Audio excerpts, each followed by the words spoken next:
With increasingly busy lives, many men are finding themselves feeling tired and drained. But what most men don't realise is that the tiredness they're feeling is lifestyle related. And there are a lot of things that can be done to increase energy levels. And that's what we're going to be looking at in this video. So let's crack on, son. Number one, you want to be avoiding negative and people that are draining, okay? And let me tell you a little story about this from my personal life. Okay, so a few years ago, I used to spend a lot of my time with people that only wanted to drink alcohol, only wanted to go out and party, and not necessarily spend any time actually working on their higher mission or, anything productive, essentially. And what this led to me doing was being exactly like them. And don't get me wrong, I had some bloody good times. Like, honestly, I had so much fun. But what this led to was me just feeling like an absolute useless piece of shit, to tell you the truth. There became a point in my life where I realized I couldn't continue doing that. And I then had to kind of separate myself away from these people. I'm still friends with these guys, but I have to limit my time with them. And I now spend my time with people that also are kind of working on their higher mission and that their values now fit with mine. So, I spend a lot of time with the guys from the boxing gym because we all want to improve each other physically and mentally. We spar each other frequently, and we constantly get each other out of our comfort zones. And when you're doing that, you build a lot of respect for these guys and you kind of all grow together. And that's something that's just been massive for me, has been like kind of changing the people that I spend my time with, or spend most of my time with. Because if you're spending time where you're bonding with like masculine friends, you can absorb their energy, okay, and you can become them, right? You are who you spend your time with. That's why they say your network is your net worth, because it really is, man. You have to be very careful about this. Number two, resist processed foods. So when I say processed foods, I'm talking about anything that is pre-made. Okay, so basically most things that you find in the supermarket are pre-made. You want to be staying away from things like ready-made meals, snacks that, like chocolate, sweets, anything that's like full of sugar, even stuff like bread.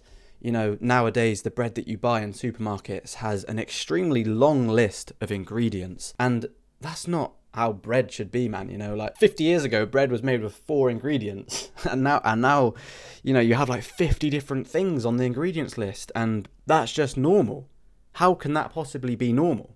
It doesn't make any sense. We've just become like accustomed to this, and we've just kind of settled for the fact that this is okay, so it's outrageous, how much processing these foods go through, and that's terrible for our bodies, and it has a real effect on like how we feel in terms of our focus, our energy levels. It's outrageous, So you want to be eating natural, and you want to be eating as many real foods as you can, nuts, meat, chicken, fish, fruit, vegetables, even things like legumes and oats and all that stuff. Like, that's all real stuff. There's only one ingredient that comes with those stuff. If you're eating an orange, there's nothing else in the orange. Well, you might get some pesticides, but it's kind of hard to avoid that. Like, that is the truth. It's kind of hard to avoid everything, but you want to be giving yourself the best kind of chance you've got, right? So, if you want to be eating nuts, there's nothing really else in a peanut other than peanut, right? Whereas if you're eating spaghetti bolognese that you've bought from the supermarket, then it's likely going to be laced with so many different things to keep it fresh, to make it enhance the flavour. They're trying to keep the costs down as well. So honestly, mate, this stuff's full of shit. I'd really recommend you download My Fitness Pal, because what you can do is actually scan a lot of the foods that you eat via the barcode, and then it's going to tell you a lot of the nutritional information that's in these products. Obviously, I'm not sponsored by My Fitness Pal or anything. I wish I was, but no, I'm not. And I just use their app personally. I think it's pretty awesome, to be honest with you. Number 3, to get limitless energy, you want to be lifting weights, man, and also fighting, because what happens when you do this, you raise your testosterone. There's very few times where I walk into the gym and don't walk back out of it feeling more energetic and more full of life. You get like a second wind. It's kind of weird. When you're lifting weights, you literally get an increase of testosterone, and this just gives you that boost. A lot of people, including my old self, used to think that I never had the time to go to the gym and that it would just make me more tired. But it's kind of like the other way around. If you can push yourself to go and work out, even if it's just like half an hour, you know, you can actually get a real boost throughout the rest of the day. It's kind of not what you'd expect. And I know this sounds arrogant, I've written it right here, but you know, knowing you could beat almost any man gives you some real levels of confidence. You know, just a couple of months of training and learning how to fight, you are gaining a serious advantage. Once you start to know that, you know, you've kind of got what it takes to beat any man, not that you want to be thinking that anyway, but it does kind of have this subconscious effect on you where you can be literally walking down the street and you just walk with a lot more confidence because you know that you can do this, right? You know that you can, you know, fight if you need to, right? And this confidence gives you more energy in a weird way. You just feel, you know, your shoulders are back, you know, your chin's up, and you just feel confident. This gives you so much energy. It's honestly pretty life-changing, man. So I'd definitely suggest you get to the gym. Number 4, it's not just about sleeping more, it's more about sleep quality, and people tend to neglect this. What you can do is sleep in a cold room, right? I'm not saying like sleep in a freezing cold room, but when you sleep in a room that's like too warm, it's very hard to go to sleep. And not only is it hard to go to sleep, but it's also hard to stay asleep and sleep in like a deep sleep. And that's because the room's too warm. You know, if you've got a duvet, then you're going to warm up anyway. So you want your room to be, you know, a chilled temperature, right? You want to be like almost on the verge of being cold when you get into bed. Like, they're the best sleeps, aren't they? Like, you know they are. They just are, right? So that's something to really, really stay on top of. Another thing I'd suggest is is to put tape on your mouth. And there's this tape, it's called microporous tape. And basically what it's going to do is it's going to allow you to breathe through your nose when you sleep at night. Because when you breathe through your mouth, it causes like a lot of problems. Breathing through your nose is just going to actually allow you to increase the quality of your sleep. I'm not going to sit here and say like I'm a scientist. I've said that in my previous videos as well. But if you do your own research, you can find out a lot about this. So I'd really suggest you just write that in Google. You know, sleeping with tape on your mouth. Does it work? Does it not? I've found some amazing benefits from it personally. So that's my recommendation to you. My next recommendation is to wear an eye mask and some earplugs, especially if you're a really light sleeper and you easily get, you know, woken up. You know, you want to be eliminating as much light as possible. And of course, if you live in a household and you've got like siblings running around and making noise, and maybe your parents are doing whatever they're doing and they're waking you up, like, you know, put some earplugs in, just eliminate all that sound. And the 4th thing I'd suggest is downloading a sleeping app. There are loads on the market, right? And essentially what they do is they monitor your sleep and they'll record you throughout the night. And some of them even can link up to these bracelets that you get, and they can actually monitor how well you're sleeping, and they can tell you how much you need to improve. And my suggestion would really be to get one of those. It might sound a little bit extreme, but sleep is arguably one of the most important things to be doing as a man. You know, we spend like 40% of our life sleeping, don't we?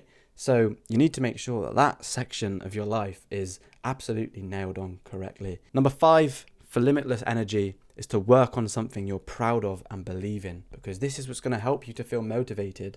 If you're working on a project that you don't necessarily believe in, then how are you going to feel motivated and awake to do it? Like for me, for example, I actually used to work in a supermarket, you know, and I worked basically putting fruit and veg on the shelves. I did that for like 9 hours every day, and it was boring as shit.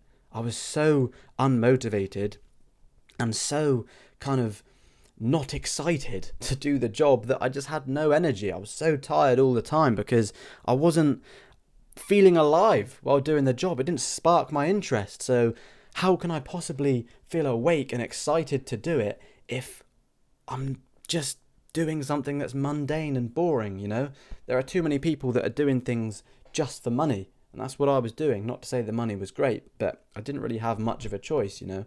And yeah, it's not ideal. If you're working on something that doesn't ignite you, you're not going to feel alive. And I know it's not possible for everyone to work on their passions and their hobbies as much as they'd like, but just do what you can. You know, you have to work towards that goal, and eventually, hopefully, you can make your hobby a full-time career. Number 6 is to actually manage your stress, right? So get outside, you know, get some fresh air. if you feel like you're getting stressed out, that's only going to increase your cortisol levels, which is actually going to affect how energetic you feel, right? Another thing you can do is something called active breathing, which is essentially meditation, but I call it active breathing because it's a little bit different in the sense that when you think of meditation, you always think of somebody that's like a monk and they're sitting like on top of a mountain, with their fingers out here and they're like, and I feel like that puts people off. At least it did for me. I never wanted to associate myself with that kind of person. I don't know why, it's just not who I am personally.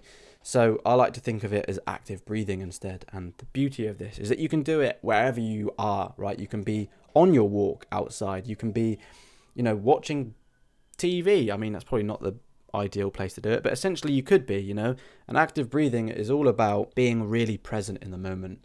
Okay, so you're focusing on, your breath at that moment. You're actively breathing, meaning you're thinking about your breath and you're thinking about it going up through your nostril and then back out again. And then if you're only thinking about that, then you're nowhere else, are you? You're not thinking about the future. You're not worried about it. You're not regretting the past. You're just thinking about your breathing, and that's going to ground you. It's going to make you reduce your stress. It's going to make you feel so much more calm, and that's going to, in the long term, provide you with more energy. And of course, you can journal. I've spoken about that before. My recommendation is to do brain dump journaling. That's essentially where you write down all of your thoughts onto, a piece of paper, and that clears your mind. It makes you no longer have to overthink because everything's written out, and it just makes you, so much more calm and less stressed. And then the last thing I'd suggest to do about managing your stress is to reward yourself with something that you enjoy. Once you've earned it, of course. I'm not telling you to go out and get absolutely hammered drunk